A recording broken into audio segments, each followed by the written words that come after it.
Thank you, Mr. Toastmaster. Jack's speech today was get comfortable with visual aids, where the speaker is to present a speech that uses 2 or more visual aids. The visual aids selected must be appropriate for the message and audience and be displayed correctly with ease and confidence. And of course, the speaker is supposed to incorporate everything else you'll learn in Toastmasters while doing this. And I think that definitely Jack accomplished the purpose of the speech today. In fact, when I walked in the room and said, "Hi to everybody," Jack was actually in here practicing his speech, and I interrupted with that, and he never even flinched. He just kept going practicing his speech. And so he had it pretty well down by the time the meeting started, so excellent job with that. I really liked your opening. In fact, I wrote it down. The entire world around you is an illusion in your brain. I mean, rarely would I write something like that down, but I did because I thought it was a very effective way to draw our attention to what you were going to be talking about. We talked largely about the perspective that we see through the use of our brain, and this was your message throughout the speech, and I thought it was woven through quite well.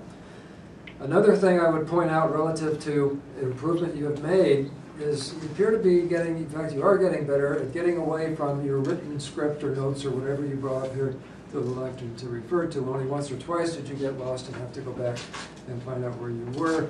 And again, the simpler you make those, the easier time you're going to have when you do get a little bit out of sync with where you are.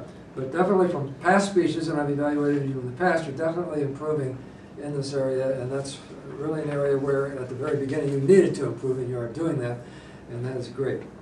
Now, as far as the visual aids aspect of it, I thought that the visual aids that you used were quite effective at different degrees, though. First of all, passing out the book, which is now over with Arnie, was, I thought, a distraction, because I'm looking through it trying to find something interesting, and I'm not listening to your speech, and then I pass it on, and then Art's looking at it, and so forth. I can just show the book and put it down. I don't think you really needed to pass it around. The PowerPoint samples were excellent, and I particularly liked the technique that you used to turn off the screen when you weren't using it. Very few of us do that, and there's a way to do it, and I never can remember which function key it is, so I don't do it. But you used it that way, and you did it well, and that's an example that the rest of us can learn from when we do PowerPoint in our speeches. The one suggestion I would have, though, is that there were times, and you saw me a couple of times, trying to look around you to see what was on the screen. And you got this far, you needed to be over here talking at that point, because I really couldn't see anything on the right side of that screen, even stretching my neck. Even when you moved, I barely could see it. So something to be aware of. If you're going to use slides, get out of the way.